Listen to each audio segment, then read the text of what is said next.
सोया हुआ भाग्य। एक व्यक्ति जीवन से हर प्रकार से निराश था। लोग उसे मनहूस के नाम से बुलाते थे। एक ज्ञानी पंडित ने उसे बताया कि तेरा भाग्य फला पर्वत पर सोया हुआ है, तू उसे जाकर जगा ले तो भाग्य तेरे साथ हो जाएगा। बस फिर क्या था, वो चल पड़ा अपना सोया भाग्य जगाने। रास्ते में जंगल पड़ा तो एक शेर उसे खाने को लपका। वो बोला, भाई मुझे मत खाओ, मैं अपना सोया भाग्य जगाने जा रहा हूँ। शेर ने कहा कि तुम्हारा भाग्य जाग जाए तो मेरी एक समस्या है, उसका समाधान पूछते लाना।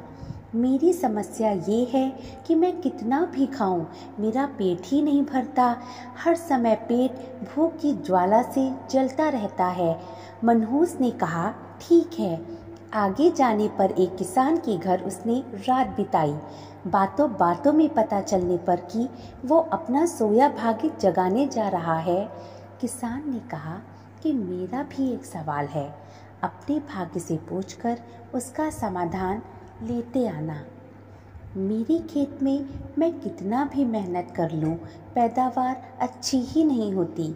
मेरी शादी योग्य एक कन्या है, उसका विवाह इन परिस्थितियों में मैं कैसे कर पाऊंगा।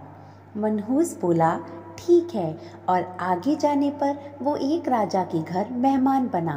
रात्रि भोज के उपरांत राजा ने ये जानने पर कि वो अपना भाग्य को जगाने जा रहा है, उससे कहा कि मेरी परेशानी का हल भी अपने भाग्य से पूछते आना। मेरी परेशानी ये है कि कितनी भी समझदारी से राज्य चलाऊं, मेरे राज्य में अराजकता का बोलबाला ही बना रहता है। मनहूस ने उससे भी कहा, ठीक है। अब वो पर्वत के पास पहुंच चुका था। वहां पर उसने अपने सोए भाग्य को झंझोड़ कर जगाया। उठो उठो, मैं तुम्हें जगाने आया हूँ। उसके भाग्य ने एक अंगड़ाई ली और उसके साथ चल दिया। उसका भाग्य बोला, अब मैं तुम्हारे साथ हरदम रहूँगा। अब वो मनहूस ना रह गया था, बल्कि भाग्यशाली व्यक्ति बन गया था और अपने भाग्य की बदौलत वो सारे सवालों के जवाब जानता था।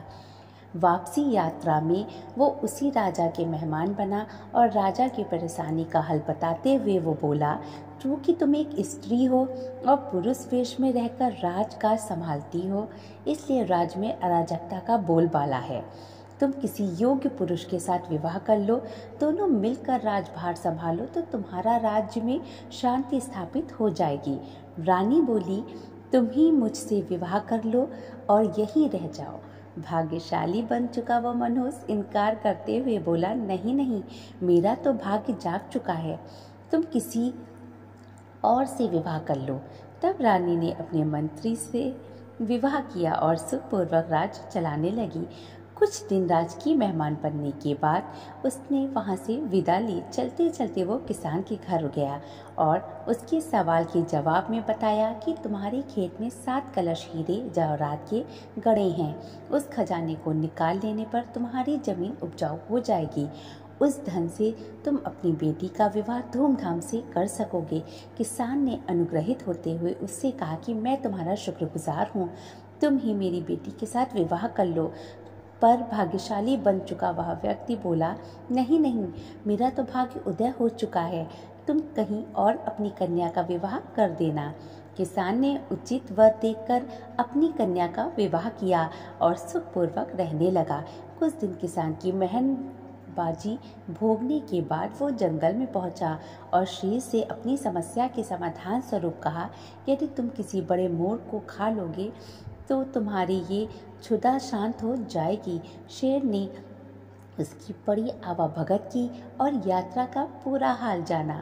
सारी बात पता चलने के बाद शेर ने कहा, भाग्योदय होने के बाद इतने अच्छे और 2 बड़े मौके गंवाने वाला ये इंसान तुझे बड़ा मूर्ख और कौन होगा। तुझे खाकर ही मेरी भूख शांत होगी। और इस तरह वो इंसान शेर का शिकार बनकर मृत्यु को प्राप्त हुआ। शिक्षा यही मिलती है, यदि आपके पास सही मौका परखने का विवेक और अवसर को पकड़ लेने का ज्ञान नहीं है तो भाग्य भी आपके पास आकर आपका कुछ भी नहीं कर सकता। इसलिए स्वस्थ रहिए, मस्त रहिए और मुस्कुराते रहिए। धन्यवाद।